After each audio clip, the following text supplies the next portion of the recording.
اگلی آیت ہے اولئک الذین اشتروا الضلالۃ بالہدی فما ربحت تجارتہم وما کانوا مہتدین، یہی وہ لوگ ہیں جنہوں نے گمراہی کو ہدایت کے بدلے پسند کیا، پس یہ تجارت نفع بخش نہ ہوئی اور نہ وہ صحیح راہ نہ جانتے تھے۔ اب یہاں مشکل الفاظ، پہلا سوال یہ ہے کہ اس آیت کی لغوی تحقیق کریں۔ لغوی تحقیق یہ ہے اشترا یشتری، اشتران باب افتعال سے ہے اور اس کا مادہ شراء ہے اور اس کا معنی ہے خریدنا۔ ویسے اشترا خریدنے اور بیچنے دونوں معنوں میں آ سکتا ہے۔ یہ خریدنے میں بھی استعمال ہوتا ہے اور ایک ہی وقت ہم اسے خریدنے کا معنی بھی لے سکتے ہیں اور بیچنے کا معنی بھی لے سکتے ہیں۔ تو قیمت کے علاوہ کوئی اور چیز دے کر ہم لیں، اس میں بھی اشترا کا یہ اطلاق ہوتا ہے۔ معنی اور صفات دے کر اس کے بدلے میں کوئی چیز لے، اس پر بھی اطلاق ہوتا ہے۔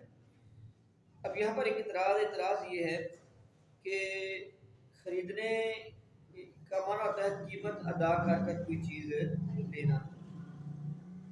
کسی کے پاس کوئی چیز ہوگی، کسی کے پاس کوئی چیز ہوگی تو وہ کوئی قیمت دے کر وہ چیز خریدے گا نا۔ اب یہاں پہ ایک اللہ تعالیٰ فرما رہا ہے اولئک الذین اشتروا الضلالۃ، انہوں نے گمراہی کو خریدا ہدایت کے بدلے، انہوں نے گمراہی کو خریدا ہدایت کے۔ اس شاید کا مطلب کیا بنتا ہے کہ ان کے پاس ہدایت تھی اور یہ گمراہی اس کے مقابلے میں آئی، انہوں نے گمراہی رکھ لی اور ہدایت دے دی۔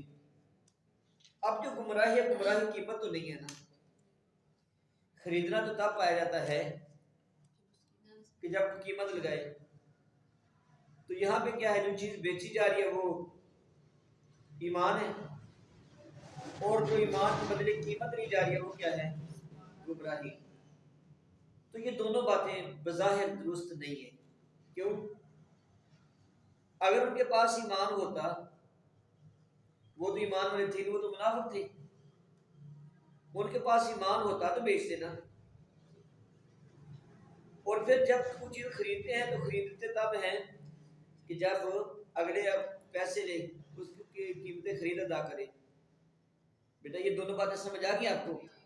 اللہ نے فرمایا کہ ان منافقوں نے ہدایت کے بدلے گمراہی خرید لی، یعنی ان کے پاس ہدایت تھی تو انہوں نے گمراہی۔ تو یہاں پر دو اعتراض ہے۔ پہلے اعتراض یہ ہے کہ گمراہی کی قیمت تو نہیں تھی، اور اس طرح دوسری بات یہ کہ ہدایت ان کے پاس ہوتی تو وہ تو صاحب ایمان ہوتے، وہ تو منافق تھے۔ تو بیٹا ان دونوں سوالوں کا جواب یہ ہے کہ اشتراک کا حقیقی معنی یہی ہے کہ پیسے دے کر کوئی چیز لینا، قیمت دے کر کوئی چیز لینا۔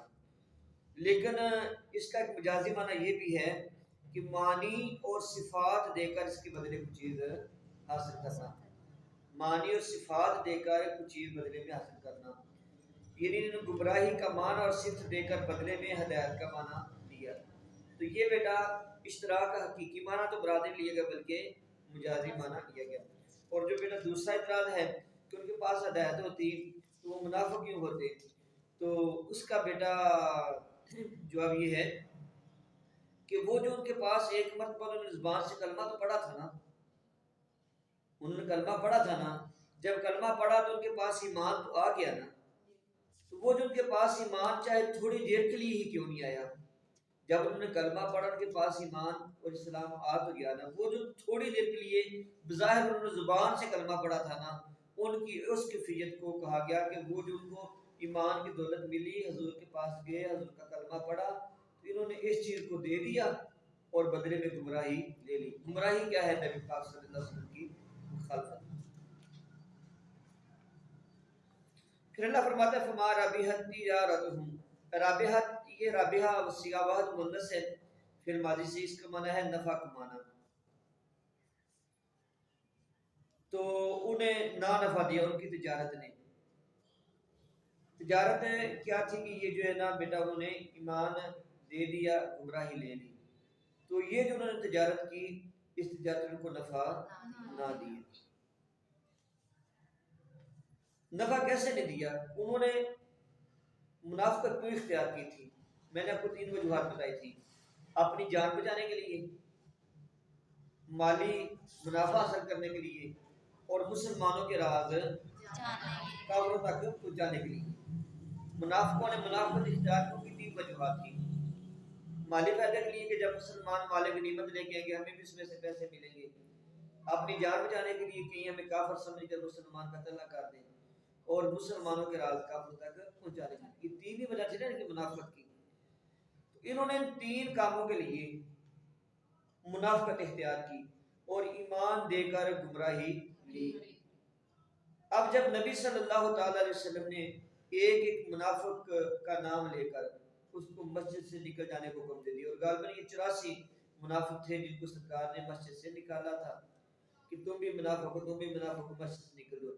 اب وہ دنیا میں بھی ذلیل رسوا ہو گئے، آخرت میں بھی ہو گئے، اور جب ان کا پردہ فاش ہو گیا اب نہ تو وہ مالک نعمت میں حصہ لے سکتے تھے اور نہ مسلمانوں سے جان بچا سکتے تھے اور نہ ہی وہ مسلمانوں کے راز کافروں تک پہنچا سکتے تھے۔ تو یہ تھا کہ جس مقصد کے لیے انہوں نے منافقت اختیار کی تھی ان کا مقصد حاصل نہ ہوا۔ وما کانوا مہتدین، اور وہ ہدایت پانے والے نہیں ہیں، وہ ہدایت یافتہ نہیں ہیں۔ ہدایت یافتہ کا مطلب یہ ہے کہ جو بھی بندہ تجارت کرتا ہے اور تجارت کا مقصد نفع پانا ہے، انہوں نے تو اپنی تجارت کا نفع نہ پایا کیونکہ ان کے راز فاش ہو گئے، پردے کھل گئے، تو لہذا ان کی تجارت کو نفع یوں نہ دیا کہ جو انہوں نے یہ گمراہی کا سودا کیا نا، گمراہی لی اور ہدایت دی، اس تجارت کی وجہ سے جو وہ دنیا کا مال کمانا چاہتے تھے وہ کما نہ سکے، وہ سب کچھ ضائع کر دیا، سیو کر دیا۔